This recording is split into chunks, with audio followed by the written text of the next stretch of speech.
All right, Guardians, welcome to the 30th anniversary event. This Tax Stallion, we're going to go through and try to break down some of the unique roles, not necessarily the god roles, but some of the unique perks and things that you can find on these 30th anniversary weapons, because most of them are very reminiscent of the Halo series, so they kind of have a different feel, and some of them even have a completely different play style, but we're going to go through and take a look at them one by one. All right, starting our list with the Eyes Luna, mainly because it's the top one on the Gunsmith, but also because I'm pretty sure that's why everybody's here.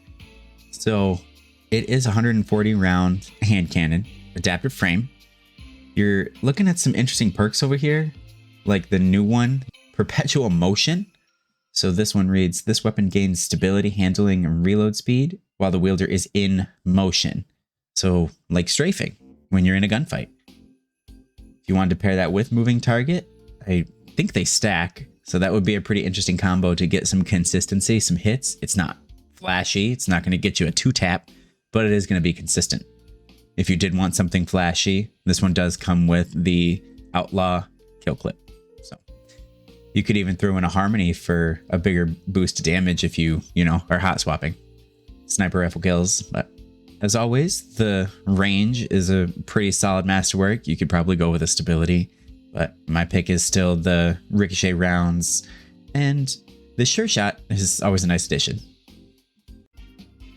The next one on our list is the Retrace Path, and yes, this is a legendary trace rifle. Solar damage for this one, and I kind of went with a ad clear build, so hitting it with stability so we can map people from afar. And you got the small bore and then a projection fuse.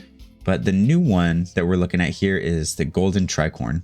And this one, final blows with this weapon, grant bonus damage while this buff is active. So after you've gotten a kill, which is pretty easy to do, the grenade or melee kills of the same damage type greatly increase its damage and duration. So you can run something like the Warlock's Solar Sunbracers, or the Titan's hammer, the solar hammers, maybe Worm Gods, and just punch away while shooting and tearing everything up. Genesis is going to refill the magazine when you get solar shield break. You could also just go with subsistence for the straight ad clear build. This could be a really fun way to change up, keep that solar damage flowing. All right, now the Wastelander. So this is a lightweight frame shotgun in the kinetic slot. And naturally, we went with the full choke accurized rounds. This one has opening shot. And what I'm interested to take a look at is Perpetual Motion. So if you can hip fire with this thing, would it be worth it? Notice I put a hip fire grip mod on here, and we're going with range because, it's a shotgun. So there are other things that you could pair with this. If you wanted PvP, you could do a Harmony build. If you wanted PvE, it is one of the few 1-2 punch shotguns. So those things are exciting, but I'm kind of more interested to see if you can use this thing as a hip fire machine. All right, so the next one is the first power weapon on our list, Hero of Ages. This one is a vortex frame, which is the spin to win style. The Battle Paddle or Falling Guillotine was the one that made these popular. The fun build around this one is more of an ad clear, and that's kind of what I built into. So we've got the backup mag just for more magazine, the Swordmaster's Guard, but we're going to try to keep that spin to win up as much as possible. Each final blow with this weapon creates an elemental damage explosion. And then Duelist, final blows with this increases the charge rate efficiency until the weapon is stowed. So with this, you get a kill, and then it acts like a loosened blade mod, if you will. Just boost that charge rate so that you've got your spin to win up, and that makes more chain reactions when you're clearing mobs.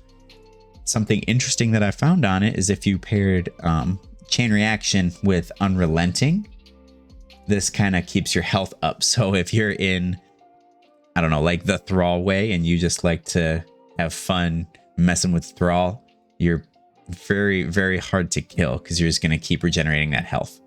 Every time you get a kill, and the chain reaction buffs that and gets you a kill for Unrelenting.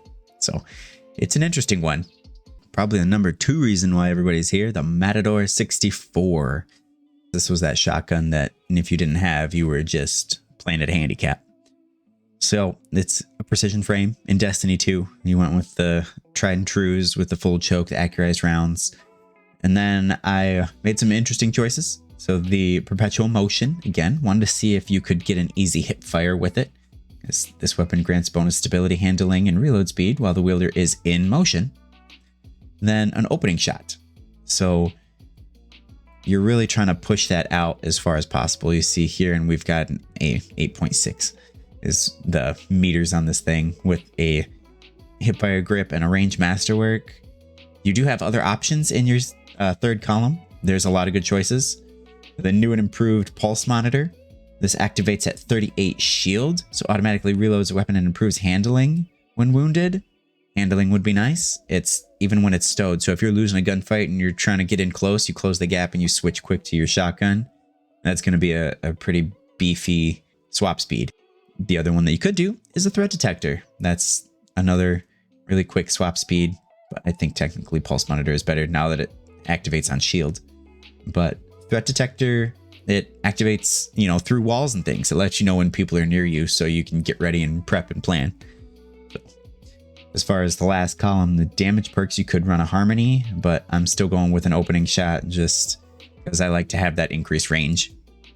All right, so if this list was for the brand new people to Destiny that don't know the amazing backstory of the Ice Luna and Matador 64, this is probably why you're here. This BXR Battler, the battle rifle from Halo, this thing is very interesting. You can see at the bottom here, legacy frame. So customized frame that's increased accuracy, stability, and targeting while hipfire. So why not build into the hipfire, right? Through a stability mod on there, you've got chambered compensator, more stability, controlling that recoil direction. 80 is pretty manageable. You don't normally want one with a 0, but it's going to be okay. The ricochet rounds. Then we've got the new one, perpetual motion, because if you're hip firing, you're in motion. And the other one that I wanted to go with to see how crazy accurate a hipfire I could get would be Eye of the Storm. Eye of the Storm is one of those that people think, well, it's a fail state. It's like, yeah, but it's not really a fail state. It's kind of like a guaranteed state because every gunfight you're in, unless you're walloping them, is going to be taking damage. So you're just going to get accuracy as your health gets lower. You could go with things for stability and range. Elemental capacitor gives you a lot of flexibility. The range finder is a good one, but if you wanted to stay with a hipfire method, it wouldn't be as useful. This one, the blunt execution rounds. So this is akin to the method of punch and then shoot, which isn't akin to Destiny, but it is the best way of dealing with foes close in Halo. So that BR in Halo is super powerful. You do a punch, take down the shield, and then it just automatically goes to the head, so you clean them up with a headshot. Very, very easy, very forgiving. But I don't know how well it's going to work in the Destiny meta. Could be fun to look at, though. And as always, you've got an outlaw kill clip. So there's things you can do with it. You got a snapshot kill clip if you wanted to go pretty basic with the range masterwork and like accurized rounds. It could be a nice one. It shoots pretty fast at a 450. So if you like that kind of thing, but I kind of want to experiment. I don't think this is going to outperform anything that we currently have, but it'll give a nice little niche feel if you're running around hip firing. Kind of interesting. This is Half Truths. Now this, if you're looking at it thinking, man, this looks like Halo. I'm like, yeah, this is half of the Halo sword. And what makes it that way is Eagered Edge. Gain increased sword lunge distance immediately after swapping to this weapon. And if you've played Halo, you know that ridiculous sword lunge, and that's exactly what this is. You see the half of that symbol, kind of looks like the reticle for it on Halo. That's it is. You switch to this weapon, you get that reticle, and you feel like you're a Spartan. It's great.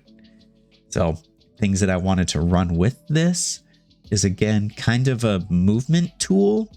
So to keep that up at all times, you say you switch to it, you get that sword kill, And then that final blow grants you an increased charge rate and efficiency until it's stowed. Like, you can keep using your heavy attacks. It's going to do an uppercut. It's not the whirlwind blade like the other one. So if you wanted to keep using it, but the fun part of this, I think, is that super lunge. So you get the lunge, you get a kill, you get the increased charge time, and then you stow it after your heavy is charged. And then you pick it back out and you can do another lunge. So you're just kind of swapping between stowing, unstowing, stowing, unstowing. It's just an interesting playstyle. So just like we had half of the Covenant Sword in Half Truths, this is the other half. Now, I'm not sure how to get this sword in the game currently. It's only one day into the new 30th anniversary. But just looking here, I think this is going to have a little bit of a similar play style.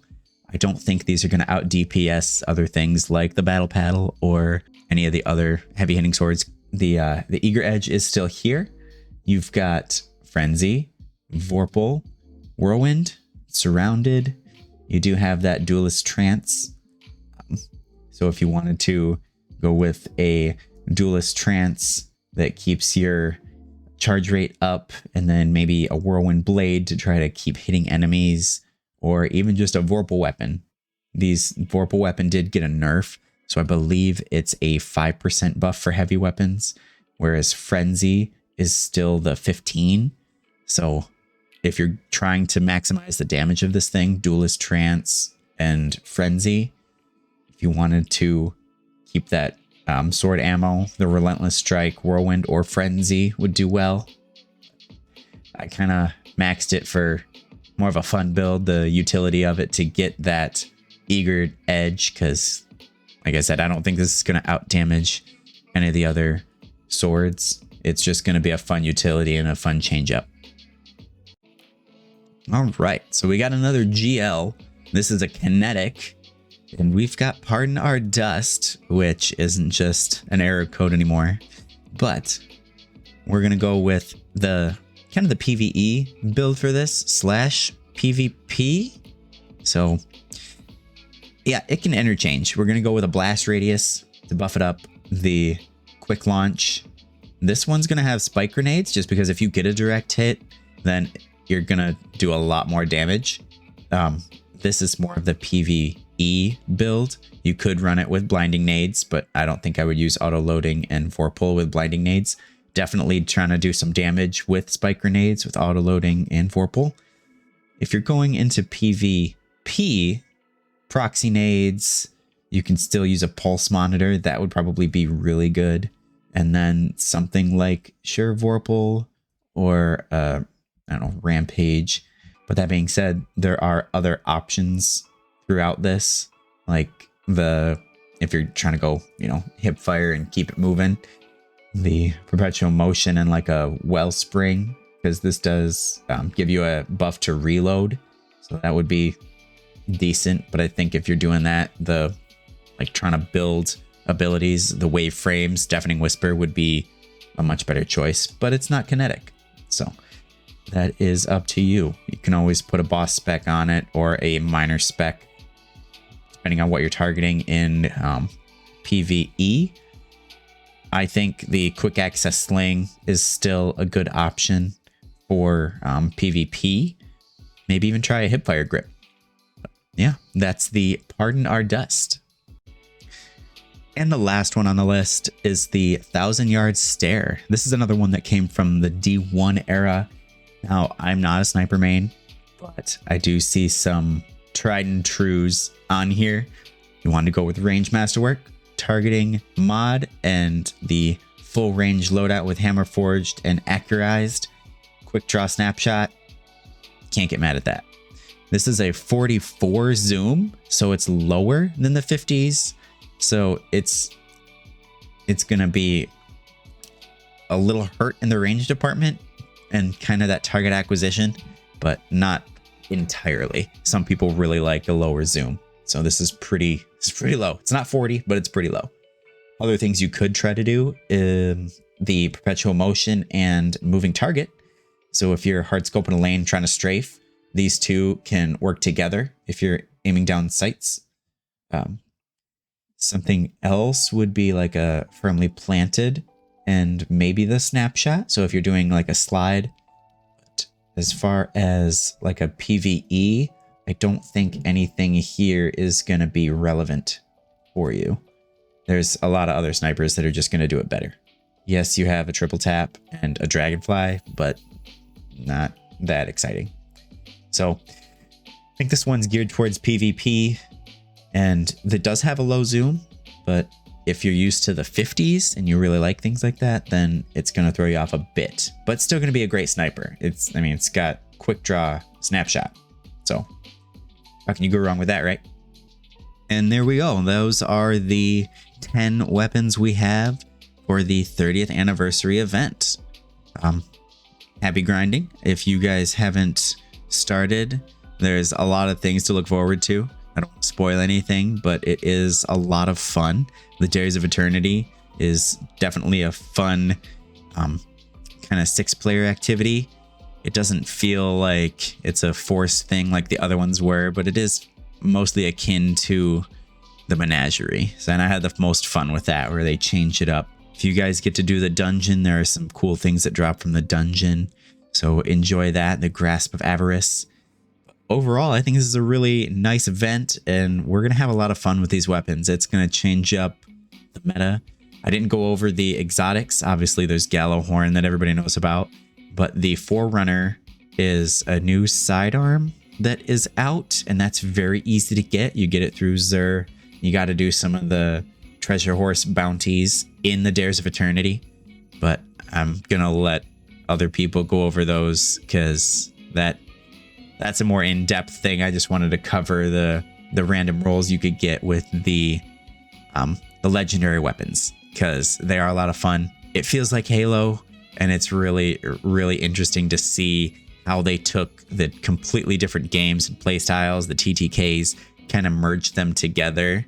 So again, it's just going to be a lot of fun. See what rolls you like. Remember to like, comment, subscribe, do the things, push the buttons, follow us on Audio Studios.